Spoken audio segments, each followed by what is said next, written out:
Que faites-vous lorsque vous avez une personne en détresse autour de vous, que ce soit une personne malade, une personne confrontée à la perte d'un être cher ou lorsque vous entendez le simple bruit d'une ambulance dans la rue? Il peut être très facile de ne pas compatir à la douleur d'autrui, surtout si cette personne ne fait pas partie du cercle de nos connaissances. Mais savez-vous qu'un acte de compassion ou d'empathie peut vous être retourné? Retrouvez l'histoire de cette dame qui avait l'habitude de prier pour les victimes d'accidents.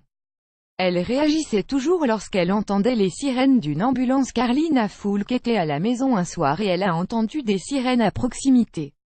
Elle a rapidement regardé la revue journalière de son quartier et s'est rendu compte qu'il y avait eu un accident grave à environ 5 km de chez elle.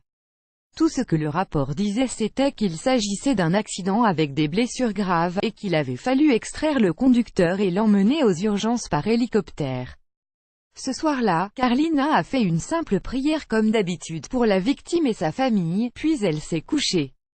Elle ne savait pas qu'elle venait de prier pour elle-même. Juste après minuit, elle s'est réveillée en sursaut en entendant le téléphone sonner. C'étaient ses parents qui l'appelaient pour l'informer que son frère cadet, Raphaël, était la victime de l'accident dont elle a entendu parler durant la journée. Carlina s'est précipitée à la salle d'urgence de l'hôpital indiqué pour rencontrer ses parents. À son arrivée, Raphaël était dans le coma et les médecins n'avaient pas beaucoup d'espoir. Chaque jour passait et seulement peu de progrès étaient remarqués chez le malade. Les médecins ont dit à la famille que s'il se réveillait, il y avait de bonnes chances qu'il ne soit plus jamais cette personne qu'il avait été auparavant. Finalement, après 7 longs jours, Raphaël s'est réveillé.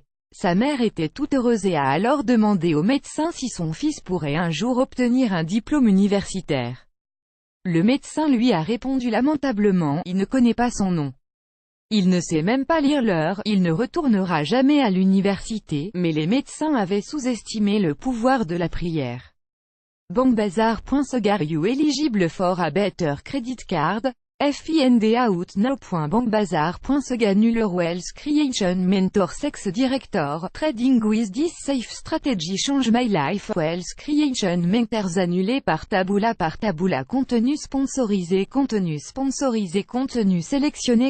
sélectionné. Raphaël a passé 8 jours en soins intensifs, 7 jours dans un service de traumatologie, 21 jours dans un hôpital pour traumatismes cérébraux aigus, 6 semaines dans un centre de réadaptation et 7 mois de consultations externes au centre de santé, puis, 2 ans et demi plus tard, il a fait quelque chose qui a complètement surpris le corps médical.